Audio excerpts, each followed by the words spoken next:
Hey guys, welcome you all. In today's classes, we are continuing with the topic that is your chapter number electoral politics.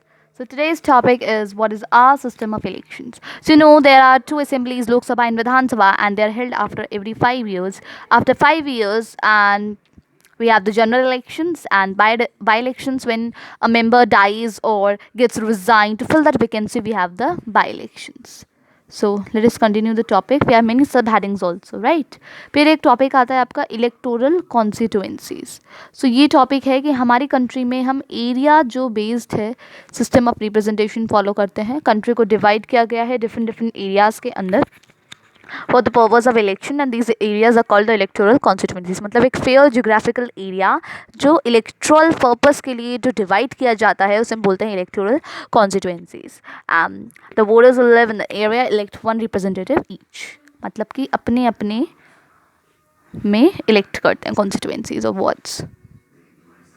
Okay तो Lok Sabha elections में country में 543 constituencies होती हैं जो representative है उसे elect किया जाता है. तो लोकसभा में हम बोलते हैं मेंबर ऑफ पार्लियामेंट एंड विधानसभा में एमएलए. एक और फीचर है कि हर वोट की एक इक्वल वैल्यू होती है.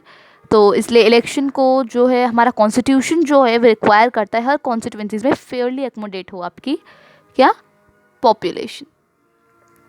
सो सिमिलरली हर स्टेट को डिवाइड करना है नंबर ऑफ असेंबली कॉन्स्टिट्यूएंसीज में और इस केस के अंदर जो आपका इलेक्टेड रिप्रेजेंटेटिव है उसे हम बोलते हैं member of MLA as I told you. और जो पार्लियामेंट्री है उसमें बहुत सारे होते हैं. यही प्रिंसिपल आपका पंचायत म्यूनसिपल कॉरपोरेशंस वगैरह में भी यही प्रिंसिपल आपका लगता है. तो let us continue about reserved constituencies. अब ये क्या भला है? So this is very simple कि रिजर्व्ड कॉन्स्टिट्यूएंसीज मीन मतलब कि जो बैकवर्ड क्लासेस हैं उनके लिए कुछ कॉन्स्टिट्यूएंसीज सीट्स वगैरह को हम रिजर्व कर देते हैं. That is your reserved constituencies. जो मेकर्स है कॉन्स्टिट्यूशन के उन्होंने एससीज एसटीज़ के लिए किया एंड एज पर विमेन के लिए भी 1/3 ऑफ द सीट्स को रिजर्व किया गया है. क्लियर? Let us continue. अब एक और टॉपिक आता है आपका voters list. Voters list is meaning का मतलब होता है कि जो लिस्ट बनाई जाती है जो एलिजिबल होते हैं वोट करने के लिए उसे प्रिपेयर किया जाता है बहुत ही पहले, राइट बहुत ही पहले.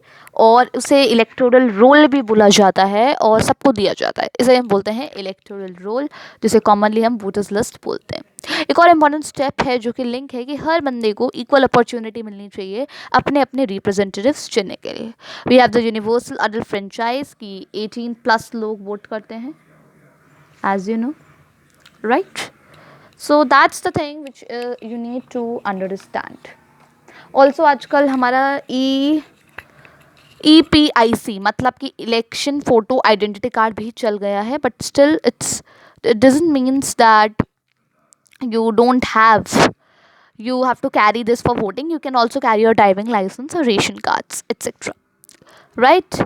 So let's continue. The chapter में है हमारा इलेक्शन कैंपेनिंग. दो this is a very easy one because in election campaigning every main purpose है कि भाई सबको चांस दिया जाए अपने अपने रिप्रेजेंटेटिव चुनने के लिए. So we see public meetings are held and many road shows are done. So इसका मतलब ये है कि कैंपेन टेक प्लेस करता है 2 वीक पीरियड में, लेकिन मंथ से तैयारी चलती है और वो लोग अपना एड्रेस करते हैं, लोगों को मोबिलाइज करते हैं so that they can come in power.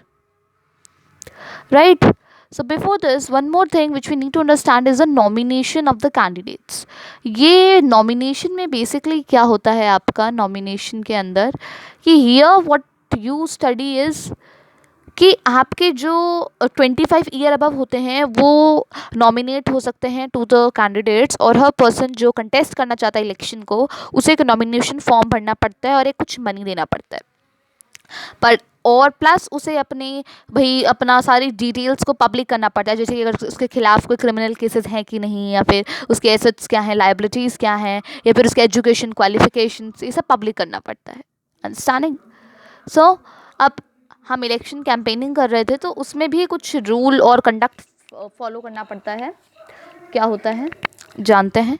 इससे पहले मैं आपको बता दूं कि बहुत सारे स्लोगन्स भी दिए जाते हैं इन इलेक्शन कैंपेनिंग, जैसे गरीबी हटाओ of Congress and save democracy, land to the tiller, protect the self respect of the Telugus and so many we have, right.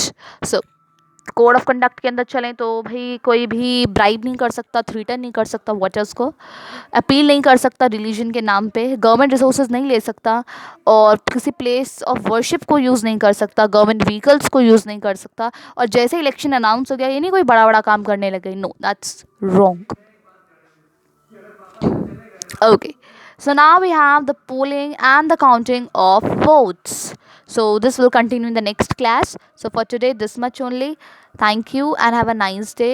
Please stay tuned with me to get more and completing this chapter. Hope you are doing very good. Thank you so much and please subscribe to the channel.